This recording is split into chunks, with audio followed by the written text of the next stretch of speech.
Or a man who can tell you why there's all these one shoes on the highway. All right, here we go.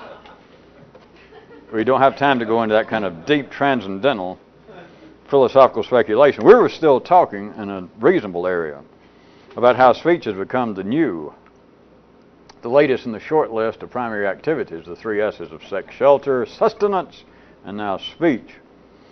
And we were speaking about how part of human speech's job is to take things in the service area, all of human life being divided up, the secondary world, into either goods or services, being no way out, and how it's part of speech's job in the secondary world to take things in the service area and in the service endeavors, and by talking about them to, in some way, turn them into goods. And by turning them into goods, it turns them seemingly, or makes them seemingly become more than they were. Such as adding speech to eating turns it into dining. Or with the addition of speech, the older, more primitive forms in the primary world, such as sex. By adding speech to the older, more primitive activities, they become more modern and more complex, such as romance. And without any ordinary street-level, childish, useless attempt to critique it or judge it, you just simply must see that romance, whatever it is, by anybody's ordinary definition, is much more complex than sex. Dining is much more complex than eating. That is part of speech's job. Now, we were last mentioning, in a little way that I just want to make sure that some of you, or that everybody gets a little something out of it, we were mentioning how there is an increasing activity of the human mind and tongue using descriptions, justifications, defenses, in the widest possible literary sense, defenses of secondary human behavior as being addictions in such areas, all the way from the pathogenic up until just the overdoing of the necessary. Addictions to drugs, alcohol, overeating, and nowadays, addiction to sex. I just wanted to be sure that everybody got, since the human mind is now couching these kinds of descriptions / defenses. Remember that is not really a critical observation. The defense is a kind of explanation anyway. But I just used it on the basis of pointing out that it had gotten so ingrained into the ordinary world that it even hit something as crude and hard-nosed as our judicial system in this part of the world as the Twinkie defense. That it's not just a description of one human saying, well, or one guy telling his wife, well, come think about it. Imagine how many men love this or watched TV or picked it up. Honey, I hadn't been unfaithful to you. It just turns out I didn't know it all these years.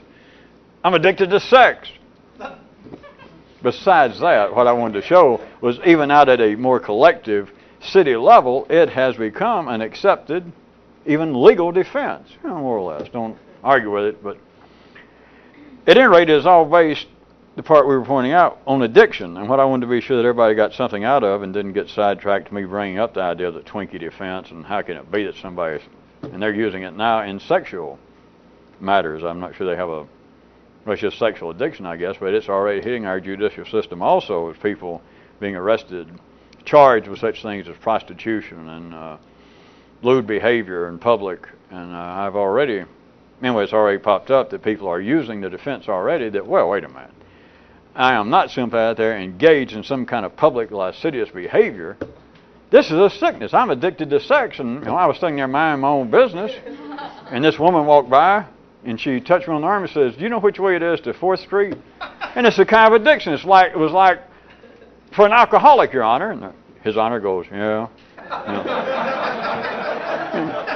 Assuming His Grace in the black robe has probably taken a nip himself. He says, well, you know how people can get kind of caught in alcohol. And they're going, yeah. He says, well, there's this new thing, this sexual addiction. This woman came up and just touched me, and suddenly, and it wasn't that I just wanted to stand there in the back alley or that side alley off the street and let children go by and see me, trying to get it on with her. It wasn't some looseness of my character, I'm addicted. I couldn't help it.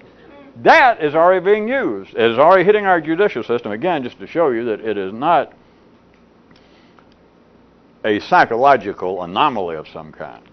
Addiction is now becoming an accepted defense, but what I wanted to be sure that everybody understood, that the real basic underpinnings or the reasons that I really brought it up connected with this is to see that what this is doing is taking an ongoing activity, a verb, such as, but an ongoing activity such as drinking, such as overeating, and by it being labeled as an addiction, it gets taken from and beyond the service area and into the goods area by being labeled an addiction. I know addiction could be a noun or a verb, but don't lose the fact. Take the activity, if it makes it easier to go back to the more questionable areas, drinking. Somebody has a, as they call it, a drinking problem. It is an ongoing activity. We're not talking about just a social drinker, but what ordinary society and the people involved will admit, I have a, quote, drinking problem. You don't have a drinking problem like a one-shot deal that you broke your foot and it's going to heal. A drinking problem, overeating, being addicted to sex, but drinking is an ongoing problem. But by calling it an addiction, there is a very subtle movement that it's taking this ongoing activity from an erstwhile, more primitive area of it being a service activity, and it's now moved it into the goods area. Well, I admitted it was subtle. Would you care to redefine subtle? Hey, subtle that. You have to be able to see it. Well, all right. We could put it for a neural pioneer's consideration. How about this, real short and sweet? For like a, what would it be, a book title? I guess that's what I was thinking. A book title like this. Addiction as a product. Huh? I think we'll give everyone a break and just press right along as though everyone, but you should see at least that much from the whole thing. To what's going on in life, the Twinkie defense, defenses about sexual, or violation of sexual laws, that I'm addicted to sex by calling whatever it is. And we're not defending or attacking personally here, as you know, any of that of drinking or, overscrewing. I'm sorry, overeating. We have to be careful what we say. It is taking this ongoing activity, be it right or wrong from anybody's view, but it's taking an ongoing activity, and if you call it an addiction, not the verbal sense, whether they would say it is or not, they have turned it, they have moved it beyond a service activity in life and turned it into a product. That the addiction has now become goods. You can deal with it in a totally different way. That the human mind now, the energy running the human mind, can deal with its own secondary activities in a different manner. Not better, not worse from any kind of moralistic or secondary view, any linear view, but from a more complex view.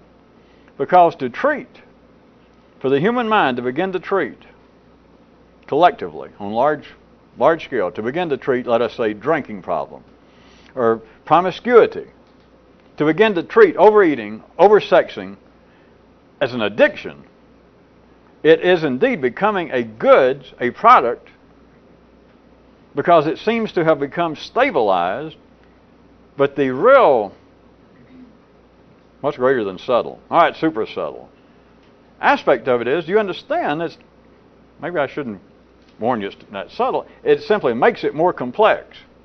If you can stay away from an ordinary level of looking at it, not right or wrong, but if drinking is an addiction, rather than what they used to call it, years and years ago, for thousands of years, there were such things as that was considered a character flaw, a hole in your morality, a weakness. You're just no good. Anybody said drunk. But now it is an illness.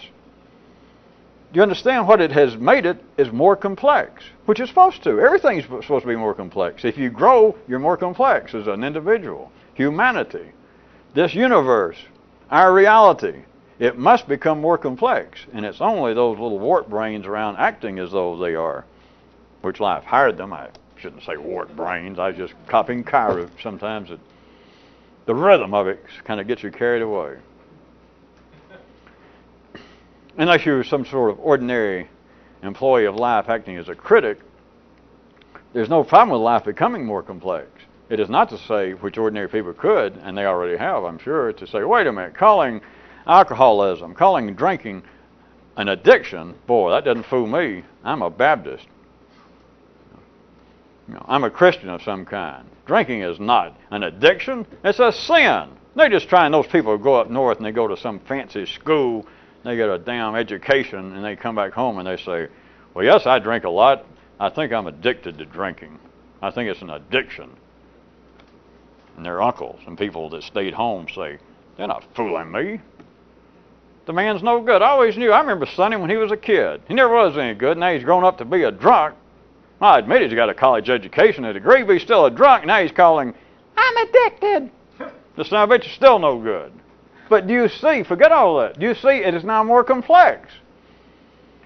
Even it's more complex on the basis that this uncle I just played the part of now argues with a new definition. It's already more complex. Because if we move back linearly in time to say 30 years ago, and this guy was a drunk, everybody in town, they said, what do you call somebody that gets drunk and falls down and lays out? And they'd say, a drunk. And you'd check around, everybody would say, well, you're a drunk. But now, let us say that 90% of them still in the town, just to make it up, they could say he's a drunk. But if there's just one person now says, well, wait a minute, I was up north too. I've been to school. Well, I read a college catalog. And I agree with, Sonny's not lying. It has now been proven at some of those fancy schools up there that drinking is not just some kind of character weakness, it's an addiction. And let's just say it's just him now and Sonny in the whole town. And everybody goes, go on, you're both nuts. Do you understand it's become more complex, even if they're outvoted? There's now one other voice raised up against what's going on. That one aspect of life's body, one C force moving in a certain direction, one of the three dimensions going in a certain way, in a certain area, now has renewed or new opposition. It's like little seeds trying to grow, and somebody threw more dirt. Somebody threw more fertilizer. There's more to work against. The complexity is growth. The complexity is a sure sign of vital, healthy signs. 2 or 3 related areas. That always gives everybody an excuse that, well, maybe we'll change the subject. Sort of related areas. Have you ever noticed how people oftentimes in life have used the term that something somehow in the secondary world, we're obviously speaking of, that somehow some certain things in life have, quote, become more than they actually are. Everybody's heard that, and I'll bet a bunch of you people have said that. And I'm ashamed of you, but somebody says, he's more Catholic than the Pope. His imitation of the president is even better than George Bush doing himself.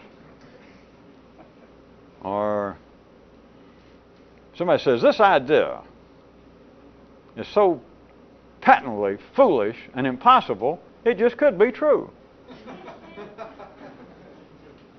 Don't have to make up any more. They're not in any way limited to religion, politics. But people are continually saying that. Not always in those words. But that things in some way, or this particular thing, has become more than it was. Well, such as he's more Catholic than the Pope, for instance, which really has nothing to do with religion, but it's a good hard-wired example. If you think about it a second, having nothing to do with religion, you think about that, and it seems to actually be saying something. And yet you think about it, and it cannot be true. If it is true, then that whole aspect of human secondary life, of religion, and one of the largest aspects in religion being the Catholic Church in this instance, the whole thing falls apart. It simply cannot be. No matter what you said, no matter if somebody said, wait a minute. My uncle used to work in the Vatican, and he heard the Pope get mad and swear one day. So he's not all we think he is. No. Back to the general observation that something can be more than it actually is. Of course, in this case, it appears to be less than what it is, which is the same thing. But to say that somebody is more Catholic than the Pope, it is not possible. Or else the city is crumbling. The secondary world is falling apart. Now, these observations, which would appear to be figurative at best, but these observations, right quick, you will admit, must be serving some purpose. They would not be observable. They would not be recorded as long as man has been recording history. They would not be as prevalent as they are. These observations that something is more than it is, that somehow it has become greater than itself. Perhaps the ultimate wrap-up, if you're getting confused, is the whole idea, or the idea of people saying, well, the whole is greater than its parts. Now, I know all of you have said that, or at least somebody has told you that, and you nodded, trying to pretend that you did finish high school. Like, yeah, I knew that. In any finite, any linear, logical reality, which is where the city resides, that is not possible. You can start playing with it figuratively, and I know we could all do it, but the whole is not greater than the parts, not in a 3D world. Where if we were in a 5D world and we were using 5D intelligence, it would still not be true. That the whole cannot be greater than the parts. The closet cannot be more than the walls and the ceiling and the floor and everybody in it. That's it. And yet, people will, all over time and all over this planet, if you say, well, in this area, the whole is greater than the parts. All right, so something is being served. Am I not correct? As always, thank you. It's only your opinion that bears any weight with me. A cheap shot, but it was at my expense, so why change channels? Change your mind instead. Even though it is obviously serving some purpose, we will say. We just said that. Although it's obviously serving some purpose, please note this, that at a different level than the city, in different areas, in a very particular way, things cannot be more than they are. Not in any manner, not even figuratively speaking, not in any way that a revolutionist, who is now what we're talking about, that would look at it this way. It is not possible for things to be more than they are. Now, I said in such matters as people saying, the wrap-up, that the whole is greater than the parts, and I said it obviously serving some figurative purpose. If it's serving some figurative purpose, I guess we'll have to back up and make you admit this, or see it, I hope, right quick. If it's serving some figurative purpose, okay. Scratch figurative. Doesn't mean crap. If it's serving a purpose, you can call it figurative, or you could call it neon, you could call it overweight, you could call it extremely striped, you could call it serving some purpose in E flat. Whatever you call it, if you say the adjective of whatever it was, and you see that, and I'm now making a serious gesture with my right hand when I say see that, because it's not just ordinary. If you see that somebody, or even you, because you're somebody, if you said, all right, this, saying that things are more than they actually are, that is serving some, and then put in an adjective, some purpose. The obvious one, I assume, would be some figurative, some metaphorical purpose. But if you actually see that, then you also see some of the Kyroots. I guess you thought they were jokes about places that tried to ban adverbs and adjectives. If you see that, yes, this is serving a blank, put in an adjective, or if you're really slick, if you're looking at another way, put in an adverb. This is serving a figurative purpose. And if you go, oh, I see it, then you immediately see, hey, screw the adjective. It's not a metaphorical purpose. It's not a elusive purpose, a parabolotic purpose. If it's serving a blank purpose, it's serving a bloody purpose. You can forget the rest of it. Now, you didn't lose your place, right?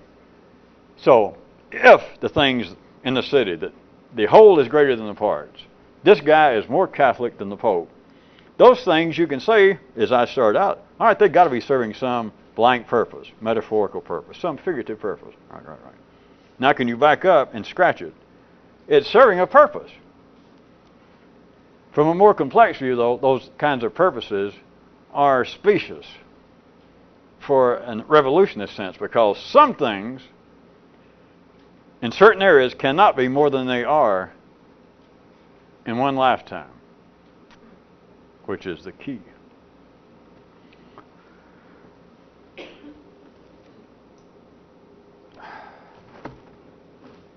Moses cannot become Judaism while he's alive. Boy, it's hell to get up to the crescendo. You bring out all the Wagnerettes, and they're going to kick and do the dance, and the music finally pick up a little tempo, and there you are staying backstage with Rickard, hoping for the best, and it comes out, and finally the music seems to go somewhere, and still, after 5 days, singing around Boyroot or wherever the hell it is, everybody still goes, "What? I thought that'd help." All right. I thought, religion got to be the easiest one to see. Maybe I picked the wrong religion. Jesus cannot become Christianity while he's alive.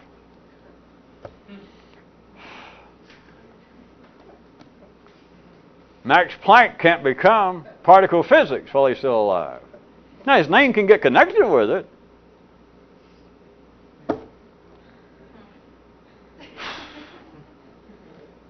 All right. Let's try just a more expansive speaking view.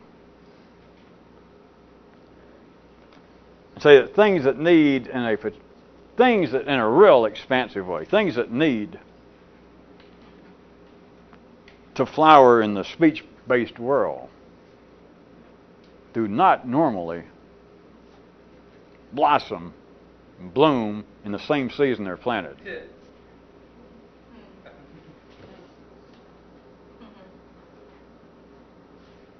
I'll give you people credit. You tried to put it on me pretty literally, like that thing about Moses, and then you tried to put it on me kind of vaguely. And I'll be damned, I still don't get it. But I give you credit. I can say you tried.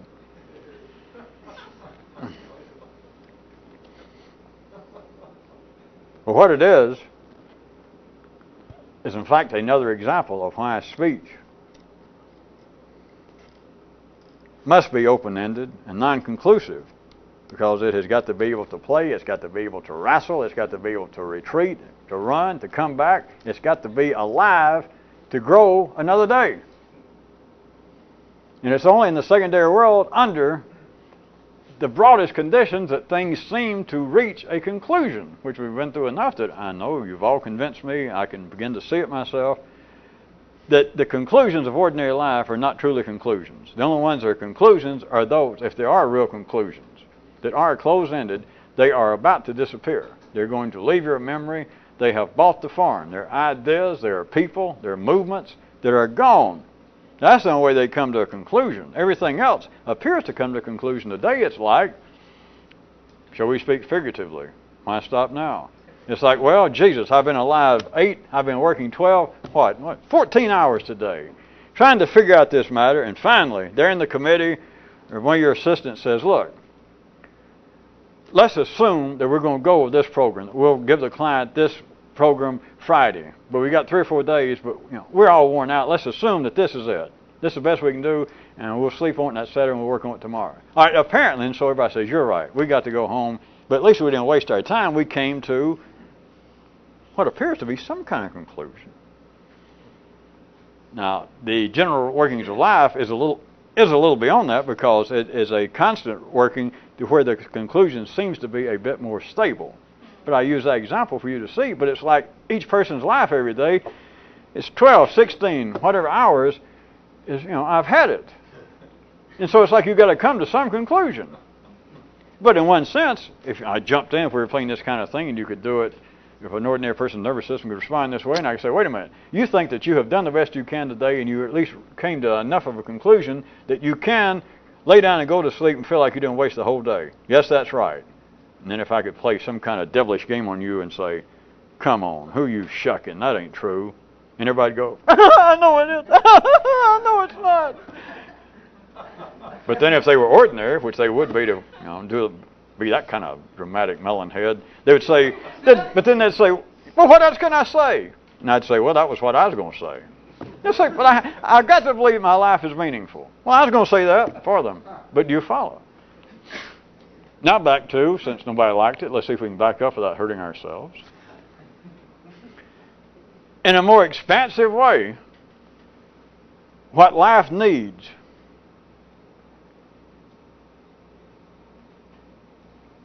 the new ideas, the new movements, what it needs to flower does not generally bloom in the same season in which it's planted. Now, if you have a very short-term view, if you're pressed right up against the window like I'm just describing with the ordinary mind, that it must feel as though, in fact, almost daily that you have reached some kind of conclusion, at least enough of a conclusion that will allow you, in good conscience, to lay down and take a short nap, sleep for a few hours before pressing back on.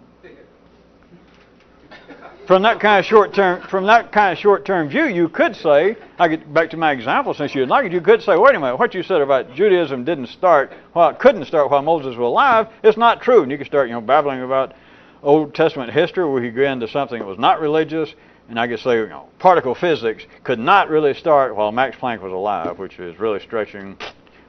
But you could say that's not true because they're already using the terms, and there were people who already said, Max, some people call him Max. He didn't like it, but they'd say, Max, you're the father of particle physics. But there is another view that you're either going to have to be able to feel it, that things do not really bloom until the guy's gone. Which I'll try one more cheap one. I just didn't want everybody to get choked because it's such a common one, and I know how it's tied into many people's nervous system. Christianity is really the easiest because, we've got the whole story that's accepted that they killed Jesus, crucified him because of him starting to do that, and then it took, whatever it was, 100 years for it to really get going, and all these other guys got there and, hustled it and got out of aluminum siding and started, pushing Christianity and riding bicycles and wearing those black suits. Whoever they were. At any rate, it took, like 100 years for it to really get going. And of course, the religious people explained it another way. But do you see? That is the fact that in a certain... Now, this is more expansively speaking. We're not here teaching history of some kind. Well, tell me the obvious. In a real operative sense, things that life needs in a very expansive and a very deep-rooted way, the changes do not really become fully operational in a sense that I mean, or else I wouldn't bother to gesture like that. They do not normally blossom in the same season in which they were planted. That it is normally the operational time involved has always been, up until now, has generally been more than one lifetime. That if there is going to be a Christianity, if there is going to be a blank, fill it in, that apparently somebody, even a group, even a nation, some tribe somewhere, some little group of people, instead of just an individual, if it is going to become something that is part of the mainstream and has some real functional impact on some segment of time running along the city, it normally does not reach running speed while the apparent progenitors, the apparent originators of the blank, whether it is religion, science, philosophy, business, it normally does not reach full running speed while the founders are alive. There's a reason, and it's not religious, and it's not transcendental. It has to do with the way energy moves in this system. It is just we're running out, and I'm going to pick it up next time, but it is a very useful, albeit funny, because I can't deny Kyroot. A few nights ago pointed out that there is nothing funnier than binoculars unless it's telescopes or microscopes. then he pointed out that, in fact, there's nothing funnier than something to look through. So keeping that in mind, I was going to say, still, if you look through here, I won't deny it's funny. Well, perhaps curious, as long as it's not head-hurting humor. But if you look through in a certain more expansive way, it is useful to just get us, it's not a great extended study, but just to see that generally that which life needs, not by our definition, if it becomes part of life's mainstream, they're in the city for some time, then life needed it. When that happens, then it has flowered, it has bloomed, but that does not normally, whatever it is, does not normally bloom in the same season in which it was planted. And so Christianity does not really take off, a Christianity does not take off until the Jesus dies. A Buddhism, a philosophy, a nationalistic tendency. You can call it anything you want to in the city, it doesn't much matter once you see it. It is that whatever it...